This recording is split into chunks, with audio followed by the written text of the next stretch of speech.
ನಾಗಕುಲಾಯ ವಿದ್ಮಹೆ ವಿಷದಂತಾಯ ಧೀಮಹಿ ತನ್ನೋ ಸರ್ಪ ಪ್ರಚೋದಯಾತ್. ಭುಜಂಗೇಶಾಯ ವಿದ್ಮಹೆ ಸರ್ಪರಾಜಾಯ ಧೀಮಹಿ ತನ್ನೋ ವಾಸುಕಿ ಸರ್ಪ ಪ್ರಚೋದಯಾತ್. ಓಂ ಹ್ರೀಂ ಪ್ರತ್ಯಂಗಿರಾಯ ನಮಃ. ತಾಯಿ ಪ್ರತ್ಯಂಗಿರಾದೇವಿ ಸಮೇತವಾಗಿ ಸರ್ಪಕಾರಕನಾಗಿರ್ತಕ್ಕಂತಹ ಸುಬ್ರಹ್ಮಣ್ಯ ಸ್ವಾಮಿ ರಾಹುಕೇತುಗಳು ತಮ್ಮೆಲ್ಲರಿಗೂ ಆಯುಸ್ಸು, ಆರೋಗ್ಯ, ಐಶ್ವರ್ಯವನ್ನು, ಯಶಸ್ಸನ್ನು ಕರುಣಿಸಲಿ ಅಂತ ಮನಸ್ಫೂರ್ತಿಯಾಗಿ ಕೇಳ್ಕೊಳ್ತೇನೆ. ಪ್ರಿಯ ವೀಕ್ಷಕರೇ, ಇವತ್ತು ನಾವು ಸರ್ಪದೋಷಕ್ಕೆ ಸಂಬಂಧಪಟ್ಟಂತಹ ಹಲವಾರು ತೊಂದರೆಗಳನ್ನು, ಸರ್ಪದೋಷಕ್ಕೆ ಸಂಬಂಧಪಟ್ಟಂತಹ ದೈಹಿಕವಾದಂಥ, ಮಾನಸಿಕವಾದಂಥ ಸಮಸ್ಯೆಗಳನ್ನು ನಿಮ್ಮ ಜಾತಕ ಇಲ್ಲದೆ, ಡೇಟ್ ಆಫ್ ಬರ್ತ್ ಟೈಮ್ ಇಲ್ಲದೆ ಹೇಗೆ ಸರ್ಪದೋಷ ಇದೆ ಅಂತ ತಿಳ್ಕೋಬೋದು, ಯಾವ ರೀತಿಯ ಸರ್ಪದೋಷದ ಲಕ್ಷಣಗಳು ಕಾಣಿಸ್ಕೊಳ್ತವೆ, ಅಂಥ ಸರ್ಪದೋಷದ ಲಕ್ಷಣಗಳು ದೈಹಿಕವಾಗಿ, ಮಾನಸಿಕವಾಗಿ, ಕೌಟುಂಬಿಕವಾಗಿರ್ಬೋದು, ವೈವಾಹಿಕ ಜೀವನದಲ್ಲಿರ್ಬೋದು, ವ್ಯಾಪಾರ ಜೀವನದಲ್ಲಿ ಹೇಗೆ ಕಾಣಿಸ್ಕೊಳ್ತಿದೆ, ಯಾವ್ಯಾವ ರೀತಿಯ ಲಕ್ಷಣಗಳನ್ನು ನಮ್ಮೆಲ್ಲ ಗುರುತಿಸ್ಬೋದು ಅಂತ ನಾನು ಇವತ್ತು ನಿಮಗೆ ತಿಳಿಸ್ಕೊಡ್ತೇನೆ. ನೋಡಿ, ರಾಹುಕೇತುಗಳನ್ನು ಸರ್ಪಕಾರಕರು ಅಂತ ಕರಿತೀವಿ. ಅಂತಹ ರಾಹುಕೇತುಗಳು ಪ್ರತಿಯೊಬ್ಬರ ಜಾತಕದಲ್ಲೂ ಸಹ ಪ್ರಧಾನ ಸ್ಥಾನವನ್ನು ಪಡ್ಕೊಂಡಿರ್ತಾರೆ. ಏನಕ್ಕೆ ಅಂದರೆ, ರಾಹುವನ್ನು ಶೀಘ್ರಧನಕಾರಕ ಅಂತ ಕರೀತಾರೆ, ಕೇತುವನ್ನು ಜ್ಞಾನಕಾರಕ ಅಂತ ಕರೀತಾರೆ. ಒಬ್ಬ ವ್ಯಕ್ತಿ ಸಕ್ಸಸ್ ಆಗಬೇಕು ಅಂತಂದರೆ ಕೇತುವಿನ ಆಶೀರ್ವಾದ ಇರಬೇಕು. ಏನಕ್ಕೆ ಅಂದರೆ, ಜ್ಞಾನ ಮುಖ್ಯ, ವಿದ್ಯೆ ಮುಖ್ಯ. ಅಂಥ ವಿದ್ಯೆಯನ್ನು, ಜ್ಞಾನವನ್ನು ಸಮಾಜದಲ್ಲಿ ಹೇಗೆ ನಡೆದುಕೊಳ್ಬೇಕು ಅಂತಕ್ಕಂತಹ ವಿಚಾರಗಳನ್ನು ತಿಳಿಸ್ಕೊಡ್ತಕ್ಕಂತಹ ವ್ಯಕ್ತಿ ಯಾರಪ್ಪ ಅಂತಂದರೆ ಅದು ಕೇತು. ಬರೀ ವಿದ್ಯೆ, ಜ್ಞಾನ ಇದ್ದರೆ ಸಾಲದು. ಆ ವಿದ್ಯೆ, ಜ್ಞಾನವನ್ನು ವ್ಯಾಪಾರ ವ್ಯವಹಾರಗಳ ಮೂಲಕ, ಉದ್ಯೋಗದ ಮೂಲಕ ಯಶಸ್ಸನ್ನು ಕಾಣಬೇಕು ಅಂದರೆ ಸಂಪತ್ತಿರಬೇಕು, ನಿಮ್ಮ ಹತ್ರ ದುಡ್ಡಿರಬೇಕು. ಅಂಥ ದುಡ್ಡನ್ನು, ಸಂಪತ್ತನ್ನು ಶೀಘ್ರವಾಗಿ ನಿಮ್ಮನ್ನು ಅಭಿವೃದ್ಧಿಗೊಳಿಸ್ತಕ್ಕಂಥ, ಶೀಘ್ರವಾಗಿ ಸಂಪತ್ತನ್ನು ಕೊಡ್ತಕ್ಕಂಥ, ಹಣ, ಆಸ್ತಿ, ಒಡವೆಯನ್ನು ಕೊಡ್ತಕ್ಕಂತಹ ಗ್ರಹ, ವ್ಯಕ್ತಿ ಯಾರಪ್ಪ ಅಂದರೆ ಅದು ರಾಹು. ಇಂಥ ಜ್ಞಾನಕಾರಕ, ವಿದ್ಯಾಕಾರಕ, ಬುದ್ಧಿಕಾರಕ, ಧನಕಾರಕರಾಗಿರ್ತಕ್ಕಂಥ ರಾಹುಕೇತುಗಳು ಜಾತಕದಲ್ಲಿ ನಿಮ್ಮ ಮೇಲೆ ಅಪಾರ ಪ್ರಭಾವವನ್ನು ಒಳಗೊಂತಾರೆ. ಹೀಗೆ ರಾಹುಕೇತುಗಳ ಮಧ್ಯದಲ್ಲಿ ನಿಮ್ಮ ಜಾತಕ ಕುಂಡಲಿಯಲ್ಲಿ ಉಳಿದಂಥ 7 ಗ್ರಹಗಳು ಆ ರಾಹುಕೇತುಗಳ ಮಧ್ಯದಲ್ಲಿ ಸಿಗಾಕ್ಕೊಂಡು ಆ ಸರ್ಪ ಬಂಧನಕ್ಕೇನಾದರೂ ಅವರು ಒಳಗಾಗ್ಬಿಟ್ರೆ ಆಗ ಒಂದು ಹಂತದವರೆಗೆ, ಅಂದರೆ ನಿಮ್ಮ ವಯಸ್ಸು 34ರಿಂದ 36 ವರ್ಷ ದಾಟೋದ್ರವರೆಗೂ, ಅಂದರೆ ಹುಟ್ಟಿದಾಗಿಂದನೂ 34ರಿಂದ 36 ವರ್ಷ ದಾಟೋದ್ರವರೆಗೂ ಹಲವಾರು ರೀತಿಯ ಸರ್ಪದೋಷದ ಲಕ್ಷಣಗಳನ್ನು ನೀವು ಎದುರಿಸಬೇಕಾಗುತ್ತೆ. ಯಾವ್ಯಾವ ರೀತಿಯ ಸರ್ಪದೋಷದ ಲಕ್ಷಣಗಳನ್ನು ಎದುರಿಸಬೇಕಾಗುತ್ತೆ ಅಂತಂತಂದರೆ, ಚಿಕ್ಕ ವಯಸ್ಸಿನಲ್ಲಿ ವಿದ್ಯೆಗೆ ಸಂಬಂಧಪಟ್ಟಂಥ ಸಮಸ್ಯೆಗಳು, ಆನಂತರದಲ್ಲಿ ಉದ್ಯೋಗಕ್ಕೆ ಸಂಬಂಧಪಟ್ಟಂಥ ಸಮಸ್ಯೆಗಳು, ಆನಂತರದಲ್ಲಿ ವಿವಾಹಕ್ಕೆ ಸಂಬಂಧಪಟ್ಟಂಥ ಸಮಸ್ಯೆಗಳು, ಅದಾದ ನಂತರದಲ್ಲಿ ವ್ಯಾಪಾರ ವ್ಯವಹಾರಗಳಿಗೆ ಸಂಬಂಧಪಟ್ಟಂತಹ ಕೆಲವೊಂದು ತೊಂದರೆಗಳನ್ನು ಎದುರಿಸಬೇಕಾಗ್ತದೆ. ಮಕ್ಕಳಿಂದ ಇರ್ಬೋದು, ಹೆಂಡತಿಯಿಂದ ಇರ್ಬೋದು, ಸಂಬಂಧಿಕರಿಂದ ಇರ್ಬೋದು, ನಿಮ್ಮ ವ್ಯಾಪಾರದ ಪಾರ್ಟ್ನರ್ಸ್ಗಳಿಂದನೂ ಸಹ ಸಮಸ್ಯೆಗಳನ್ನು ಎದುರಿಸಬೇಕಾಗ್ತದೆ. ಯಾವ್ಯಾವ ರೀತಿಯ ಸಮಸ್ಯೆಗಳನ್ನು ಎದುರಿಸಬೇಕಾಗ್ತದೆ ಅಂತ ಒಂದು ಚಿಕ್ಕದಾಗಿ ಒಂದಷ್ಟು ಲಕ್ಷಣಗಳನ್ನು ನಾವು ವೈಜ್ಞಾನಿಕವಾಗಿ ನೋಡೋಣ. ನಿಮಗೆ ಸರ್ಪದೋಷ ಇದೆ ಅಂದ್ಕೊಳ್ಳಿ, ನಿಮ್ಮ ಜಾತಕದಲ್ಲಿ ರಾಹುಕೇತುಗಳ ಮಧ್ಯೆ ಉಳಿದಂಥ ಎಲ್ಲ 7 ಗ್ರಹಗಳು ಸಿಗಾಕೊಂಡಿವೆ, ಸರ್ಪಬಂಧನಕ್ಕೊಳಗಾಗಿವೆ.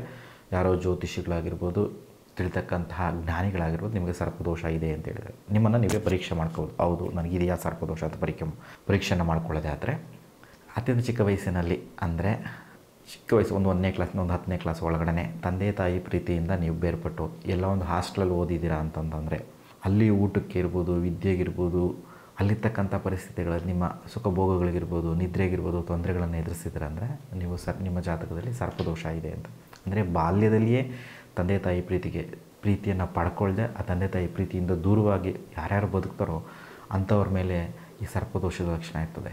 ಅದಾದ ನಂತರದಲ್ಲಿ ವಿದ್ಯೆ ಮಧ್ಯದಲ್ಲೇ ನಿಂತು ಹೋಗ್ತಕ್ಕಂಥ ಸಂದರ್ಭಗಳು. ಉದಾಹರಣೆಗೆ 10th ಎಕ್ಸಾಮ್ ಬರೀಬೇಕು, 10th ಎಕ್ಸಾಮ್ ಬರೆಯೋಕ್ಕೆ ಆಸಕ್ತಿನೇ ಇಲ್ಲ, ಉದ್ಯೋಗದಲ್ಲಿ ಆತನಿಗೆ ಆಸಕ್ತಿ ಇಲ್ಲ, ವಿದ್ಯೆಯನ್ನು ಬಿಟ್ಟು ಹೊರಗಡೆ ಬಂದ್ಬಿಡೋದು. ಇಲ್ಲಾಂದರೆ ಒಂದು PUC ಮುಗೀತದೆ, PUC ನಂತರದಲ್ಲಿ ಆತ ಇಂಜಿನಿಯರ್ಗೆ ಹೋಗ್ಬೇಕಾ, ಡಾಕ್ಟ್ರಿಗೆ ಹೋಗಬೇಕು ಅನ್ನೋದ್ರಲ್ಲೇ ದೊಡ್ಡ ಮಟ್ಟದ ಗೊಂದಲ. ಹೋಗಲಿ ಇಂಜಿನಿಯರ್ಗೆ ಹೋಗಿ ಸೇರ್ಕೊಬಿಡ್ತಾನೆ. ಇಂಜಿನಿಯರ್ಗೆ ಸೇರ್ಕೊಂಡು ಕೆಲವೇ ದಿನಗಳಲ್ಲಿ ಆತ ತೊಗೊಂಡಿರ್ತಕ್ಕಂತಹ ಕೋರ್ಸ್ ಆತನಿಗೆ ಇಷ್ಟ ಆಗೋಲ್ಲ. ಅಡ್ಮಿಷನ್ ಆದ ಒಂದು 3 ತಿಂಗಳಿಗೋ 6 ತಿಂಗಳಿಗೋ 1 ವರ್ಷಕ್ಕೋ 2 ವರ್ಷಕ್ಕೋ ಆ ವಿದ್ಯೆಯನ್ನು ಅರ್ಧಕ್ಕೆ ನಿಲ್ಲಿಸಿ ಅದರಿಂದ ಹೊರಗಡೆ ಬಂದ್ಬಿಟ್ಟು ಬೇರೆ ಏನಾದರೂ ಬಿಸ್ನೆಸ್ ಇರ್ಬೋದು, ಉದ್ಯೋಗ ಇರ್ಬೋದು, ಆತನಿಗೆ ಸಂಬಂಧಪಟ್ಟಂಥ ಇಷ್ಟವಾಗಿರ್ತಕ್ಕಂಥ ಹಲವಾರು ಉದ್ಯೋಗಗಳು ತೊಡ್ಕೊಂಡು ವಿದ್ಯೆಯನ್ನು ಮಧ್ಯದಲ್ಲಿ ನಿಲ್ಲಿಸ್ತಕ್ಕಂಥದ್ದು. ನೀನು ವಿದ್ಯೆ ಮುಕ್ತಾಯ ಆಗಬೇಕು, ಕೊನೆ ಸೆಮ್ಮಲ್ಲಿ ಎಕ್ಸಾಮ್ ಬರೀಬೇಕು, ಅಷ್ಟರಲ್ಲೇ ಹೊರಗಡೆಯಿಂದ ಆ ಒಂದು ವಿದ್ಯೆಯಿಂದ ಹೊರಗಡೆ ಬಂದು ಬೇರೆ ಒಂದು ಮಾರ್ಗಗಳನ್ನು ಕಂಡುಕೊಳ್ತಕ್ಕಂಥ ಸಂದರ್ಭದಲ್ಲಿ ವಿದ್ಯೆ ಅಡಚಣೆ ಆಗುತ್ತೆ. ಇದಾದ ನಂತರದಲ್ಲಿ ಇನ್ನೇನು ಉದ್ಯೋಗಕ್ಕೆ ಹೋಗಬೇಕು, ಆತನಿಗೆ ಸೂಕ್ತವಾದಂಥ ಉದ್ಯೋಗ ಸಿಗೋಲ್ಲ, ಇಂಟರ್ವ್ಯೂ ಅಟೆಂಡ್ ಮಾಡ್ತಾರೆ, ಹಲವಾರು ರೀತಿಯ ಕಂಪ್ನಿಗಳಲ್ಲಿ ಹೋಗಿ ಇಂಟರ್ವ್ಯೂ ಕೊಡ್ತಾರೆ. 1ನೇ ಸ್ಟೇಜ್ ಮುಗಿಯುತ್ತೆ, 2nd ಸ್ಟೇಜ್ ಮುಗಿಯುತ್ತೆ, 4th ಸ್ಟೇಜ್ ಮುಗಿಯುತ್ತೆ. ಆಯ್ತಪ್ಪ ನೀನು ಸೆಲೆಕ್ಟ್ ಆಗಿದೆ, ಕೆಲವೇ ದಿನಗಳಲ್ಲಿ ನೀನು ಕರಿತೀವಿ ಅಂತಾರೆ. ಆದರೆ ಕರೆಯೋದೇ ಇಲ್ಲ. ತಿಂಗಳುಗಳಟ್ಟಲೆ ಕಳೆದೋಗ್ತೇವೆ. ಅವರಿಂದ ಯಾವುದೇ ಫೋನ್ ಇರುತ್ತೆ, ಮೇಲ್ ಇರ್ಬೋದು, ಯಾವುದೂ ಸಹ ನಿಮ್ಗೆ ಬರೋದಿಲ್ಲ. ಈ ರೀತಿ ಉದ್ಯೋಗಕ್ಕೆ ಸಂಬಂಧಪಟ್ಟಂಥ ತೊಂದರೆಗಳನ್ನು ಎದುರಿಸ್ತಕ್ಕಂಥದ್ದು. ನಾಳೆ ಬೆಳಗ್ಗೆ ಉದ್ಯೋಗ ಸಿಗಬೇಕು, ನೀವು ಹೋಗಿ ಡ್ಯೂಟಿಗೆ ಜಾಯಿನ್ ಆಗಬೇಕು, ಆದರೆ ಆರ್ಡರ್ ಕಾಪಿನೇ ಕೊಡಲ್ಲ. ನಾಳೆ ಅನ್ಕೊಂಡು ಮುಂದೆ ಹೋಗ್ತಕ್ಕಂಥದ್ದು. ಸರ್ಕಾರಿ ಉದ್ಯೋಗ ಪ್ರಯತ್ನವನ್ನು ಮಾಡ್ತಾ ಇರ್ತೀರ, ಅಪ್ಲಿಕೇಶನ್ ಹಾಕಿರ್ತಾರೆ, ಮತ್ತೆ ಎಕ್ಸಾಮ್ ಬರೀತಾನೆ ಇರ್ತಾರೆ. ಎಷ್ಟು ಎಕ್ಸಾಮ್ ಬರೆದ್ರು ಸೆಲೆಕ್ಷನ್ ಆಗಿದೆ. ಸರಿ, ಸೆಲೆಕ್ಷನ್ ಆದರೆ ಅಲ್ಲಿ ಹೋಗಿ ನೀವು ಡ್ಯೂಟಿ ರಿಪೋರ್ಟ್ ಮಾಡ್ಕೊಳ್ಳೋಕ್ಕೆ ಹಲವಾರು ವರ್ಷಗಳ ಗಟ್ಟಲೆ ಟೈಮನ್ನು ತಗೊಳ್ತಕ್ಕಂಥ ಸಂದರ್ಭಗಳು. ಯಾವುದೋ ಒಂದು ಶಕ್ತಿ ನಿಮ್ಮನ್ನು ಆ ಉದ್ಯೋಗಕ್ಕೆ ಸಂಬಂಧಪಟ್ಟಂಥ ಯಶಸ್ಸನ್ನು ಕಾಣದೆ ಒಂದು ತಡೀತಾ ಇದೆ ಅನ್ನೋ ಭಾವನೆಗಳು ನಿಮ್ಮಲ್ಲಿ ಉಂಟಾಗ್ತಕ್ಕಂಥ. ಇದಾದ ನಂತರದಲ್ಲಿ ಸರಿ ಉದ್ಯೋಗ ಸಿಕ್ತು, ಉದ್ಯೋಗದ ನಂತರದಲ್ಲಿ ಒಂದು ಹೆಣ್ಣನ್ನು ಹುಡ್ಕೋಣ, ಒಂದು ವಿವಾಹನ ಮಾಡೋಣ ಅನ್ನೋದೇ ಆದರೆ ಶೀಘ್ರದಲ್ಲಿ ವಿವಾಹ ಕೂಡಬಾರ್ದೆ ಹಲವಾರು ಗಂಡುಗಳನ್ನು, ಹಲವಾರು ಹೆಣ್ಣುಗಳನ್ನು ನೋಡಿ ಇನ್ನೇನು ವಿವಾಹನೇ ಬೇಡಪ್ಪ ಅನ್ನೋ ಸಂದರ್ಭದಲ್ಲಿ ವೈವಾಹಿಕ ಭಾಗ್ಯ ಸಿಗ್ತಕ್ಕಂಥದ್ದು.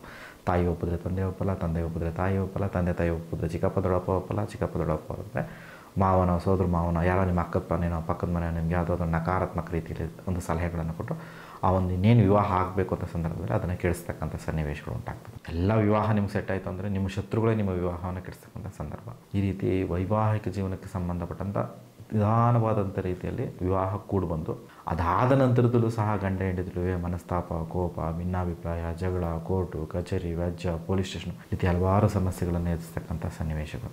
ವಿವಾಹ ಆದಂಥ ಕೆಲವೇ ವರ್ಷಗಳಲ್ಲಿ ಡೈವರ್ಸ್ಗೆ ಹೋಗ್ತಕ್ಕಂತಹ ಪರಿಸ್ಥಿತಿಗಳು.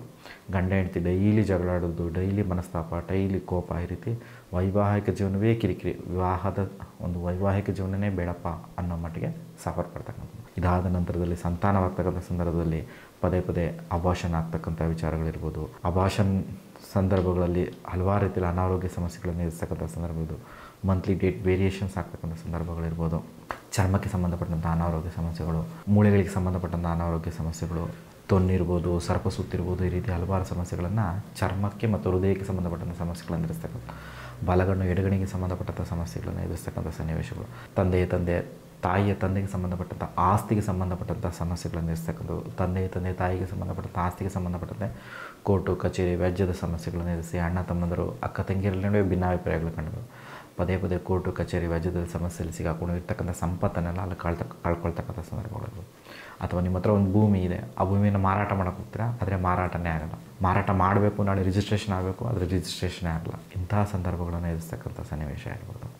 ಒಂದು ಮನೆ ಕಟ್ಟಬೇಕು ಅಂದ್ಕೊತೀರಾ, ಒಂದು ಸೈಟ್ ತೊಗೋಬೇಕು ಅಂದ್ಕೊಂಡ್ರೆ ಎಷ್ಟೇ ವರ್ಷಗಳು ಕಳೆದ್ರೂ ಸಹ ಮನೆ ಕಟ್ಟೋಕ್ಕಾಗಲ್ಲ, ಸೈಟ್ ತೊಗೊಳಕ್ಕಾಗಲ್ಲ, ಭೂಮಿ ಋಣನೇ ಇಲ್ಲಪ್ಪ ಅನ್ನೋ ರೀತಿಯಲ್ಲಿ ಭಾವನೆಗಳು ಉಂಟಾಗ್ತಕ್ಕಂಥದ್ದು. ಪದೇ ನಿಮಗೆ ಮಲಗಿದ್ದಂಥ ಸಂದರ್ಭದಲ್ಲಿ ಹಲವಾರು ಕನಸುಗಳು ಕಂಡುಬರೋದು, ಕನಸಿನಲ್ಲಿ ಸರ್ಪಗಳು ಕಂಡುಬರೋದು, ಕನಸಿನಲ್ಲಿ ನಿಮ್ಮ ತಾಯಿಯ ತಂದೆ ಏನಾದರೂ ಡೆತ್ ಆಗಿರ್ತಕ್ಕಂಥ ಅಜ್ಜಿ, ತಾತ, ಚಿಕ್ಕಪ್ಪ, ದೊಡ್ಡಪ್ಪರು ಬಂದು ಆ ಡೆತ್ ಆಗಿರ್ತಕ್ಕಂಥ ವ್ಯಕ್ತಿಗಳು ನಿಮ್ಮ ಕನಸಲ್ಲಿ ಕಾಣಿಸ್ಕೊಂಡು ನೀವು ಡಿಸ್ಟರ್ಬ್ಗೊಳಗಾಗತಕ್ಕದ್ದು. ಯಾವುದೇ ಒಂದು ದೃಢ ನಿರ್ಧಾರವನ್ನು ತಗೊಳಕ್ಕಾಗದೆ ಒದ್ದಾಡ್ತಕ್ಕಂಥ ಸನ್ನಿವೇಶಗಳು. ಸಂತಾನ ಇಲ್ಲದೆ ಹಾಸ್ಪಿಟ್ಲ್ಗೆ ಹೋದರೆ ಹಲವಾರು ಟ್ರೀಟ್ಮೆಂಟ್ಗಳನ್ನು ಕೊಡ್ತಾರೆ, ಆದರೆ ಆ ಟ್ರೀಟ್ಮೆಂಟ್ ಎಲ್ಲ ಪ್ರತಿಫಲ ಸಿಗ್ತಿರ್ತಕ್ಕಂಥದ್ದು. ಡಾಕ್ಟ್ರ್ ಹೇಳ್ತಾರೆ ಏನೂ ತೊಂದರೆ ಇಲ್ಲ, ಯಾಕೆ ನಿಮಗೆ ಸಂತಾನ ಲೇಟ್ ಆಗ್ತಾಯಿದೆ ಅಂತ ಹೇಳ್ತಾರೆ. ಆದರೆ ಪ್ರತಿಯೊಂದು ಸಂದರ್ಭಗಳಲ್ಲೂ ಸಹ ನೀವು ಸಂತಾನವನ್ನು ಮುಂದಕ್ಕೆ ಆಗ್ತಕ್ಕಂಥ ಹೋಗೋ ಸಂದರ್ಭ ಇರ್ಬೋದು, ಆದರೆ ಯಾವುದೇ ರೀತಿಯ ಕಾರಣವೇ ಇಲ್ಲದೆ ಸಂತಾನ ಆಗದೇ ಇರ್ತಕ್ಕಂಥದ್ದು.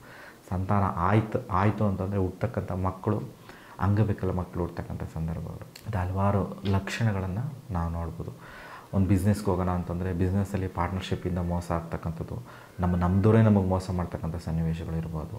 ಇನ್ನೇನು ವಯಸ್ಸಾಗ್ತಾ ಇದೆ ಅಂತಂತಂದರೆ ನಮಗೆ ಆ ಪೆನ್ಷನ್ ಏನು ಬರಬೇಕು, ಪೆನ್ಷನ್ ಬರ್ತಿರ್ತಕ್ಕಂಥ ಸಂದರ್ಭಗಳು, ಈ ರೀತಿ ಹಲವಾರು ಸನ್ನಿವೇಶಗಳನ್ನು ಸಹ ನಾವು ಎದುರಿಸ್ತಕ್ಕಂಥದ್ದು. ಇದೆಲ್ಲವೂ ಸಹ ಸರ್ಪದೋಷದ ಲಕ್ಷಣಗಳಾಗುತ್ತೆ.